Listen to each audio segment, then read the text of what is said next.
Hey guys, Autumn here. Sorry for the late night post, but just wanted to check in and let you know a little bit about nutrition and running. Um, a lot of times people want to just say, tell me what I should eat, tell me what I should drink for a run. It's not that easy.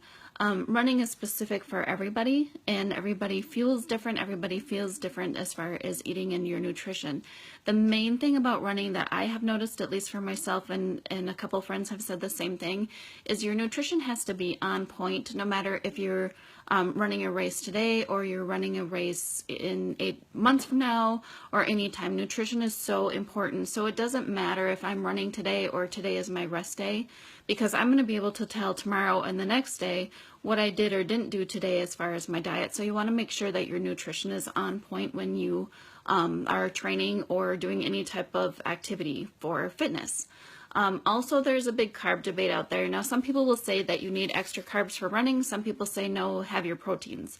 For me specifically, because of Crohn's disease, I fuel better and also feel better if I have more protein, less carbs.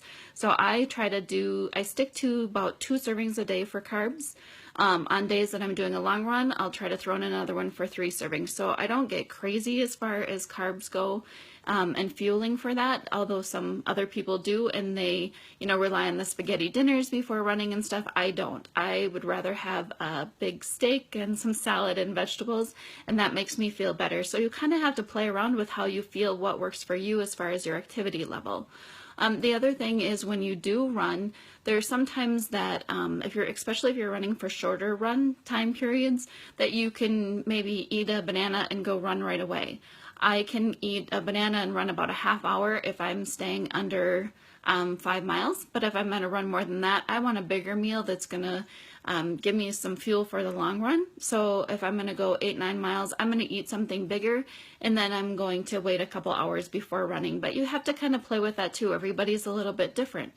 Some people can eat a huge meal and go run in a half hour and they feel great. I just don't do that. So just play around and see how you feel.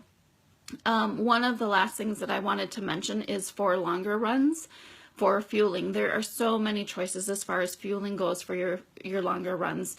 There's gels, there's chews, there's granola bars that you can make at home. There's a lot of stuff that you can do at home or purchase at like a nutrition store. I do gels for anything longer than 8 miles, but if it's less than 8 miles, I try to just use water. Maybe I'll do kind of an energy drink beforehand.